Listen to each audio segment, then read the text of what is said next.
À ce qu'il paraît, les étudiants en médecine n'ont pas de vie sociale. Ils sont tellement concentrés sur leurs études. Cliché ou réalité? Est-ce que vous aviez déjà pensé à un certain moment que vous auriez pu vous diriger vers un autre style de musique pour faire passer votre message? Il faut que j'ai le concours de littéraire pour m'aider par rapport à certaines tournures et tout et tout.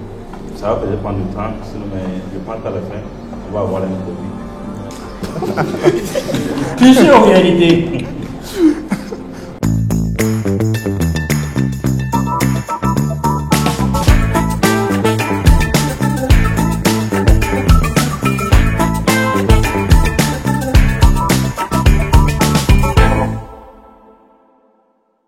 Dernière étape du Dream Month de ce soir avec l'invité spécial Dr Abdallah et nos chers étudiants en médecine.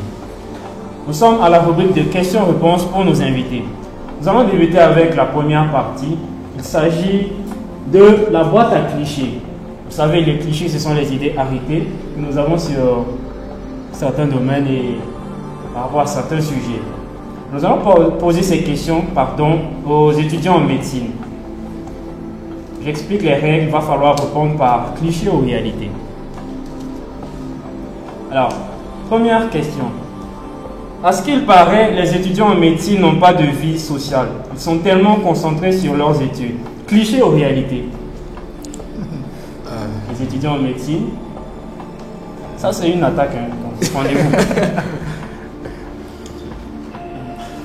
Ils ne sont pas sûrs. Oui, moi je dirais cliché. Ouais. Donc vous avez le temps de faire la fête et tout. Non, mais une vie sociale, c'est pas seulement faire la fête, c'est avoir juste des interactions avec le monde, non? D'accord. Deuxième question. Ah, celle-là. À ce qu'il paraît, les étudiants en médecine ont une très belle écriture. Cliché ou réalité? Bon, ça dépend. Ça dépend. Ça dépend de lecteur. Moi, j'allais dire cliché parce que, bon, ça où ça va. Docteur, cliché ou réalité? Cliché. C'est le docteur là. Le docteur a confirmé. Troisième question. À ce qu'il paraît, les étudiants en médecine sont tous fils de médecins. Oh, cliché. Cliché. D'accord. C'était là la boîte à clichés. Ils sont très bien défendus. Donc désormais, vous savez quoi penser des médecins en général. Nous allons à présent partir pour les questions pour notre invité spécial. Nous avons en premier lieu, Monsieur Hervé, vous avez des questions pour notre invité spécial. Docteur Abdallah, merci déjà de nous permettre de partager votre expérience qui nous inspire, c'était très intéressant. En vous écoutant, j'ai bien compris que vous aviez été inspiré par un grand corps malade et que vous étiez à l'aise dans le slam. Mais aujourd'hui, nous savons qu'il y a différents types de musique. Est-ce que vous aviez déjà pensé à un certain moment que vous auriez pu vous diriger vers un autre style de musique pour faire passer votre message? Ou est-ce que le slam a toujours été clair dans votre tête et vous n'avez jamais pensé à d'autres styles? Merci pour la question. Je n'ai jamais pensé à un style. C'est le slam qui m'a inspiré et c'est le slam qui est la musique actuellement, on peut dire, qui se laisse écouter facilement. Je fais une musique dansante tout de suite, les gens vont plutôt avoir l'esprit à danser et l'esprit à écouter. Donc, alors que le slam, on prend le temps de s'asseoir, d'écouter, l'artiste est à l'aise. Vous allez voir que même souvent le slam, on n'a pas besoin de connaître ce qu'on appelle les gammes, les tempos dans la musique. Tu déclines seulement ton message. Même si on met un beat coupé décalé, on peut faire du slam dessus. Même si on met un beat slow, on peut faire du slam dessus. Donc pour le moment, à moins que je ne sois influencé dans le futur par autre chose, pour le moment, c'est le slam seulement qui est le chemin que j'ai pris. Merci beaucoup. Merci beaucoup pour la question. Merci beaucoup. Alors, prochaine question. Monsieur, vous pouvez rappeler votre nom? Monsieur Abdoulaye, vous avez une question pour notre invité spécial? Oui, tout à fait. Une fois de plus, monsieur le docteur, pour le partage d'expérience. Donc, nous trouvons que son parcours est très brillant. Voilà, et son exemple, en tout cas, très particulier en tant que médecin. Voilà. Maintenant, ce que moi je voudrais savoir, est-ce que le docteur envisage d'écrire un livre pour promouvoir l'état d'esprit vraiment qu'il a animé. Voilà, puisque bon, d'habitude, on attend tout de l'État. Voilà, on attend que l'État fasse tout. Mais lui, bon, il a été vraiment particulier, créer notre propre Eldorado. Voilà, le paradis dont on rêve, il faudrait qu'on le crée nous-mêmes. Donc, je voudrais savoir si vraiment il pouvait écrire un livre. Voilà, parce qu'on dit généralement la parole s'envole, mais les écrits, ça reste. Voilà. Merci bien. Il faut que je vous dise déjà que j'ai un manuscrit, mais qui ne concerne pas ce projet. J'ai un manuscrit que j'ai écrit en 8 ans. Je vais dire depuis ma classe de CM2 que j'ai arrêté en terminale. Mais ça, c'est un manuscrit sur des histoires des histoires d'amour. Voilà, qu'on appelle, que j'ai nommé la conquête inachevée, que j'ai commencé en ma classe de CM2, poursuivi en 6e jusqu'en terminale. Donc j'ai voulu faire au projet, je suis en train de donner un numéro d'édition pour qu'on en fasse sortir.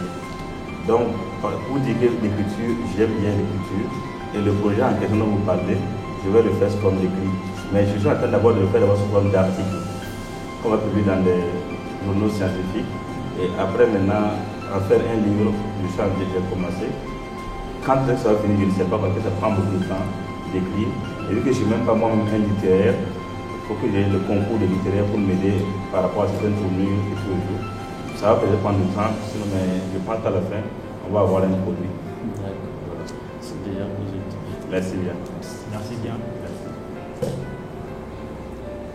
Monsieur Eliezer, je rappelle qu'il fut second au concours sous-régional de synergie. Je pense que ça s'applaudit. Le docteur Abdallah a terminé en première position et lui, il était second. Eliezer, vous avez une question à poser au docteur Abdallah. Oui. Merci beaucoup, docteur. Merci pour ce temps de partage d'expérience. Nous avons vraiment appris beaucoup pour nous, les jeunes, et c'est vraiment des choses qui vont nous permettre de mûrir davantage nos projets, voilà, et aussi avoir un impact assez important au sein de notre communauté. Du coup, ma question est de savoir comment est-ce que vous arrivez à créer un lien de confiance, à amener les gens à collaborer avec vous. C'est vrai, vous l'avez dit qu'il y a des gens qui hésitent, qui refusent de participer à certains de vos projets. Mais pour ceux-là qui participent, comment est-ce que vous arrivez à les impliquer? Parce qu'on sait que les projets que vous menez sont des projets assez collaboratifs, sont des projets où on a besoin de personnes pour faire évoluer les choses. Donc comment est-ce que vous arrivez à instaurer ce lien de confiance avec ces personnes? D'abord, il faut savoir que l'exemplarité amène dans le futur des gens à adhérer à vos projets. Ça veut dire si aujourd'hui quelqu'un fait quelque chose d'exemplaire, demain s'il dit qu'on va faire autre chose, les gens sont prêts à te suivre parce qu'on a vu ce que tu as déjà eu à faire dans le passé. Donc souvent, quand vous êtes exemplaire, les choses suivent. Pas forcément que je suis exemplaire, mais lorsque tu dis que tu vas faire quelque chose, vous faites la chose effectivement. La parole vraiment compte. Moi, au projet de Gongin 6, comme j'ai dit, au début tout le monde ne m'a pas suivi, mais je suis allé avec ma sincérité. Et souvent les paroles sincères, quand ça se sent. Qu'une personne est sincère, qu'une personne tient quelque chose à cœur, ça se sent. Et au début, les gens m'ont suivi, peut-être aveuglément, sans me connaître, parce qu'ils ne me connaissaient pas, ils venaient d'arriver. Mais au fur et à mesure que nous tenions les promesses que nous avons dites, les gens venaient un peu. On dit on va construire un laboratoire avec des ristournes. On te donne les ristournes, tu prends des conseils en laboratoire. Demain, si tu dis que tu veux faire autre chose, les gens sont prêts encore à te donner. Mais si on te dit, tu dis que tu veux construire un laboratoire, on donne les ristournes, tu prends, tu veux autre chose, demain tu vas avoir personne en fait. C'est ça en fait la réalité. Ça veut dire qu'il faut d'abord, au début c'est difficile, tellement que tu vas commencer seul même. Et les gens vont commencer à rire de toi et ensuite ils vont voir qu'en fait ce qu'ils disaient, mais c'est pas faux, hein. Il est en train de faire des choses un peu. Ils vont commencer à venir un à un. Et par fini, les gens vont te suivre. De telle manière que demain, si tu dis par exemple, notre projet il est fini, si je dis qu'on va construire un bloc opératoire, les gens vont croire. Parce qu'ils ont déjà vu ce qu'on a eu à faire ensemble, les gens vont croire pour venir. Donc, c'est surtout l'exemplarité, les promesses tenues qui donnent la confiance. Aujourd'hui, tu me promets de me payer peut-être un véhicule, tu me payes le véhicule. Demain, si tu me dis que tu vas me payer un avion, j'ai confiance en toi. Il y a une promesse que tu m'as dit, que tu as tenue. Mais tu me dis que tu vas me payer un véhicule, tu ne payes pas de véhicule. Et dans un moment, tu parles d'avion, forcément, il y a des réticences, je ne crois pas en toi. Donc, la question de confiance, là, c'est une question de promesses tenues. Et si tu tiens la promesse, les gens sont prêts à venir faire le maximum pour toi. Par exemple, si je prends l'exemple du don de sang qu'on a eu à faire récemment à l'université, mais moi j'ai été très surpris. Vous savez, les gens sont peut-être prêts à venir te donner 5 000 francs, 500 francs, 200 francs, 1000 francs. Mais venir donner leur sang. C'est pas tout le monde en fait. Parce que les gens ont des clichés par rapport au don de sang. Les gens ont des idées arrêtées par rapport à ça. Donc une personne accepte de prendre sa moto, quitter sa maison. Peut-être toi tu as fait un appel sur les réseaux sociaux, il vient donner son sang. Il vient, il se couche, on le pique, ça veut dire on lui fait mal. On le pique, on lui prend une partie de son sang. Parce que tu leur dis aux gens de venir. C'est une grande forme de confiance qui fait que moi, je dois tout faire pour ne pas trahir la confiance de ces personnes-là. Et si je ne trahis pas leur confiance, demain si je dis autre chose, les gens seront encore prêts à venir. Donc c'est tenir les promesses qu'on fait et être exemplaire. Voilà. Merci bien. Merci. D'autres questions, monsieur Elisée? Oui, ma deuxième question c'est concernant votre vie professionnelle. Est-ce que vous envisagez continuer vers la spécialisation ou pas? Oui, cette année même, je suis en train de m'inscrire en un master de santé publique pour faire un master en santé publique, option santé communautaire. Et si je finis ça, je vais maintenant opter pour une direction clinique, peut-être la cardio ou la neurologie, pour compléter à ma spécialisation en santé publique, pour en faire un tremplin. Voilà. Merci. Merci. Alors nous terminons avec cette phase de questions-réponses et ceci marque la fin de notre émission spéciale de Dream Off de ce soir. Chers invités, chers amis, nous étions à bord de Dream Off et Dr Abdallah, vos conseils, votre expérience va permettre à beaucoup de jeunes de pouvoir s'inspirer et surtout de pouvoir réaliser leurs rêves. Merci, retrouvez-nous très prochainement pour notre prochaine émission. Je vous remercie. Merci.